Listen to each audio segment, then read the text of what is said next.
Welcome to Breaking Financial Chains, where we combine practical money guidance with emotional healing to help you break free from financial limitations. I'm Tanya Ibberson, your financial wingwoman. Hey, welcome to this podcast episode. Thank you so much for listening. Today, I'm going to be talking about what I do and why it's about more than just the money. So, part of my mission, my why, part of why I do the work I do is really quite personal. And if you haven't listened to the episode about my why and my personal journeys, then do go back and listen to that because I go into a lot more detail. But I wanted to share a little bit more about the what and where that stems from. I think there can be a real misconception about the way people talk about money, the way that people feel when others talk about money. And that really does feed into the whole mindset piece around how money makes us feel, which mindset is a huge amount of the work that I do when I'm working with my clients. The actual money side of things, though, it's financial independence isn't about money. Financial independence is about freedom. Financial independence is about choice. This is not about being able to splash the cash. This is not about being able to show all the people that you've got more than them or about being able to keep up with the Joneses. This is about choice. A lot of the things I talk about with clients is the choice to leave. Every woman should have the money and mindset to be able to leave a situation that isn't working out for her anymore, whether that's a relationship, whether that's a job. Choice is about freedom. It's about being able to pay for private healthcare, for example, if the NHS waiting list for any help or treatment or procedures that you need are just too long. It is about being able to pay for private consultations for your children to get help with a neurodiversity diagnosis, whether that's autism or ADHD. So it's about what the money brings you rather than about the money itself. And sometimes it can be so easy to get stuck in the I believe money is the root of all evil, or I believe that money is going to make me a bad person or a mean person or an evil person because of a belief that we've established, that we've grown and we've moved and grown with as over the years, that we've learnt from a very young age. And that might be something we've learnt from our experiences of the people around us. That might be something we've learned from watching a Disney movie, 101 Dalmatians. Look at Cruella de Vil as an example. And those poor puppies. I mean, come on. This is about a building block system of beliefs that have been integrated into our very being, the core of what we think and believe about money. And when we start to do this work, it takes a little bit of while to disintegrate those beliefs, to be able to break down that wall of bricks, one brick at a time. I mean, you can take a wrecking ball to it if you like, but then you've got one hell of a cleanup job. So this is more about a gentle approach to understanding what's important to you as an individual, what's important to how we work, what's important to how we spend our free time, what's important to us in relation to spending time with family and friends and going on adventures or time for ourselves. Money is a mechanism that provides that choice, that provides that freedom rather than I can't do that because I can't afford it, or I can't do that because I have to work instead. So I talk about working with women, and I did touch on this on an earlier episode where this is not just specifically about women. And I believe I really do need to educate myself a little bit more on how to get that message across without upsetting people because I'm not in the business of trying to intentionally upset anybody at all. This is not just about women per se. This is for women who were assigned female birth. This is for people who have chosen to present as female. This is about people who have learnt from the female members of their family based on what they've been through and then what lessons that they've passed down. And I talk about um, understanding and remembering in a safe way those memories that help to build up those beliefs. And some of that is because we were shown how to do things by members of our family or people that raised us, people that brought us up, and they learnt the way that they learnt from the people that they learnt from. We're not taught about how to manage our money. We aren't taught in schools the importance of where our internal belief systems, where they come from. There's no understanding around that. There's no explanation around that. And therefore, particularly from a very young age, from the pre 7 years of age, the beliefs that we hold from the experiences and the memories that we have become fact. At that age, we're quite immature. We aren't able to distinguish between fact and fiction when mum or dad comes home from work and is in a really bad mood because they've had a bad day, because maybe they didn't win a pitch that they've been tendering for that day, or because maybe somebody's had a car accident and then the cost of the repair to the car is going to eat into the savings for the family. And what children remember is the atmosphere that was in that house at the time. What children remember is the way that it makes them feel when dad loses his temper, or when dad is in a bad mood, or when mum is feeling particularly stressful and she isn't able to regulate the way that she communicates then with the children because dinner's not ready, or because she doesn't feel like she has the time to be able to fit all of the things in. It's the feelings that those children pick up and then the associations that they make. And now listen, the same situation can manifest itself in so many different ways within the same family. I have a brother.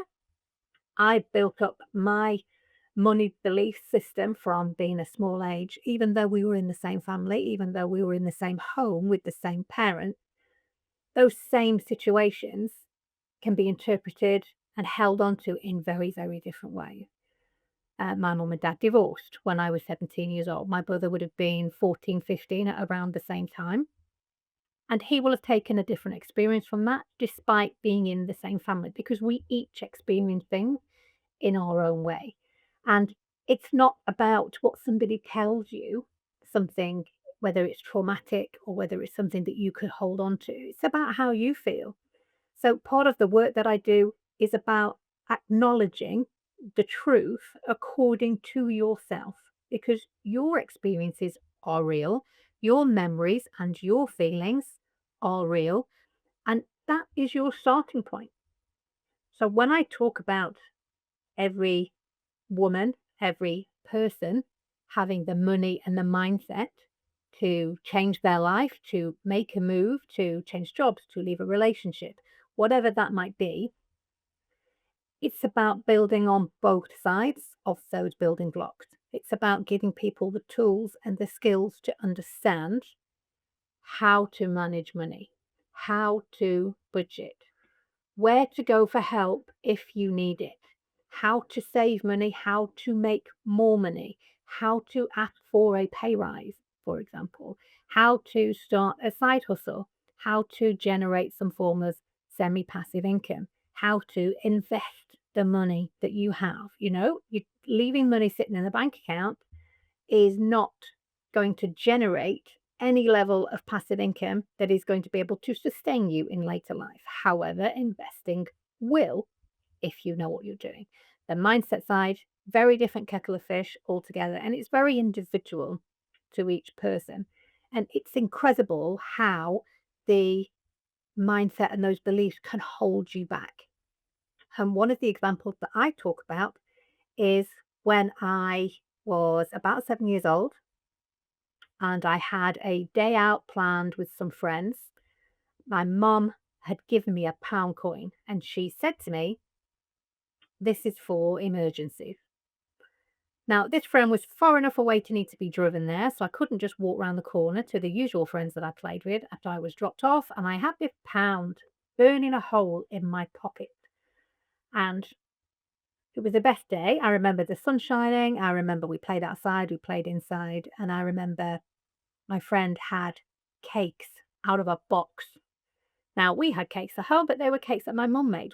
I don't ever remember seeing a box of Mr. Kipling cakes in the cupboard, but that sort of, I guess that's the difference of how we were brought up. We didn't have those extra little things in the weekly shop, but I specifically remembered these cakes at my friend's house, and they had pop, as we call it, fizzy drinks that didn't come out of the back of the guy that dropped the glass bottles off that we needed to wash and return. We used to get those in the summer, and we'd get money back for the glass that we returned for recycling.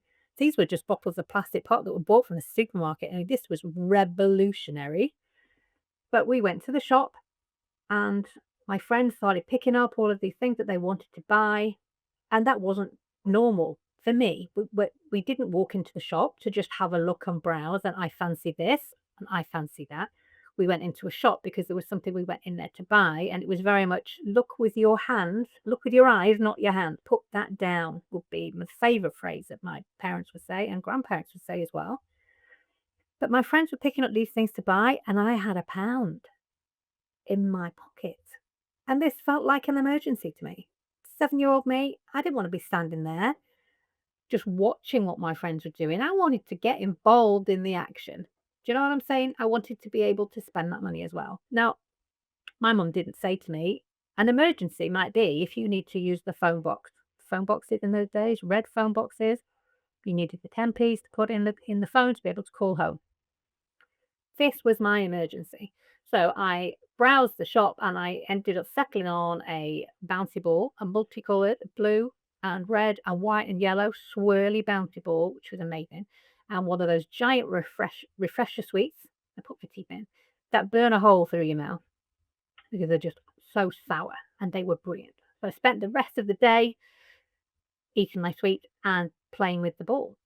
And when I got home at the end of the day, my mum said to me, "Have you got my change?" And no, she didn't say that actually. I lied. She said, "Have you got my pound?"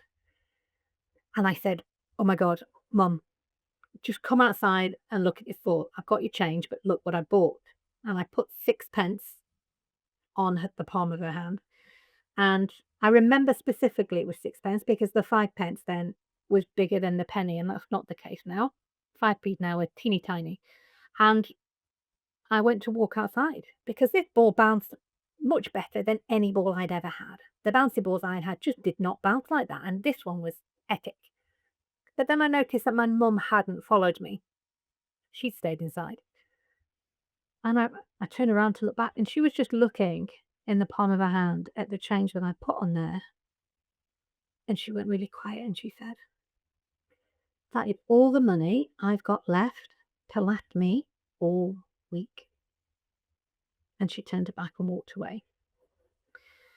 Now, I never played with that ball again because of the shame, the heart-wrenching feeling of I have really let not just my mum down, I've let my whole family down because I didn't understand that actually as a family we have more money than that. My mum was trying to teach me in her way that we don't need to be spending money on things that we don't need. There are far more important things that we need to spend our money on, but that was not the experience that I took. That was not the memory and the lesson, I suppose, that I took from that experience. I took from that experience that I make bad choices with money, and I don't deserve to spend money on myself. I hid that ball and eventually I threw it away because I felt so bad every single time that I saw that ball. I remembered the feeling of letting everybody down. And that is an example of what these core money memories do for us. And as we grow and evolve over the years, because we don't remain 7 clearly forever, and I went to school and I started work, the core belief of I make bad decisions with money and I don't deserve to buy things for myself were things that constantly played out to the point when I started my own business in my 30s and I really struggled to charge for the services that I was providing. And if people didn't pay the invoice, I didn't chase them for payment because it was all about that deserving of money. And these things can manifest themselves in so many different ways. Just as an FYI, a bouncy ball is now my calling card as a financial woman. I've had loads of them printed. And they are epic bouncing balls as well. So if I ever see you, don't forget to ask me, can I have a bouncy ball, please? And the answer will, if I have one on my person, will be absolutely yes, you can. So, working on these memories, working on understanding and learning and filling the gap of where we perhaps weren't taught these lessons earlier on in our life, help us to build the trust in ourselves, help us to understand that we are in control and we can make good decisions. And we can break things like generational poverty. We can break things like this was the role of the female in our family and this was the role of the man in our family. And it also helps to lift the lid on things like taboo subjects, talking about money, talking about what we earn, talking about what things cost if we feel comfortable to do that, and also financial trauma, which is absolutely key. With any kind of financial trauma, financial abuse, financial control, a huge amount, as with any bully, of the damage that's done comes from keeping the victims, and I hate using that word, that perpetrated keeping people silent, keeping people in the belief that it was their own fault and therefore the shame lies with them. So they can't speak up.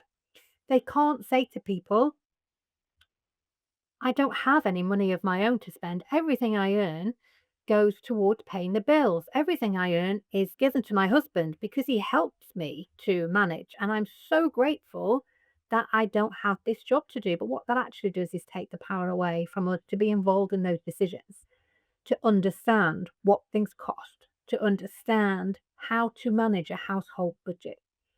And it keeps us stuck. It keeps us stuck in those places that we might not necessarily want to be because we feel we don't have the means or the resources to be able to leave and stand on our own 2 feet to be able to do it. Understanding where those beliefs and those memories come from allows you then to safely work on a new belief system. Just because it's something that we have believed up until this point in our lives does not mean that it's something we have to continue believing. We get to rewrite the story whenever we like. We don't have to wait for someone to give us that permission. We can start to think differently right now. And that can stem from remembering something that we would like to give back to someone else. So if that is a belief along the lines of, I don't deserve to spend money on myself, to buy things for myself, getting really, really curious around, do I though? Do I not? Can I really not spend that money on myself? Am I not allowed to have that new pair of shoes? Just as an example. Is that true? Where did that belief come from? Can I remember a time when I first felt that I don't deserve it? And it's amazing where our brains that keep those things hidden from us sometimes because it doesn't feel safe, because it makes us feel deep shame, it makes us feel uneasy, uncomfortable, and sometimes re traumatized. So we have to do this carefully. But as human beings, it's never going to be as bad as it was when we first felt that. So being able to work with somebody like me to be able to help explore those memories and ask those questions safely is the perfect mix. We have the tools, the practical side of managing money, the this is how you do this, because again, we're not shown how to do this. You might have been shown by parents, and that's fantastic. But most people learn from their parents, people who also perhaps didn't have the best example set. And that's how we then start to rebuild that foundation. We get to knock that wall down of all of the unhelpful beliefs and all of the habits that perhaps leave us in a place of being financially short or not being able to prepare for the future or not being able to set the best example for our children. And let's not forget our kids are watching all the time. We can set good examples for them so that they don't need to question, why am I doing this?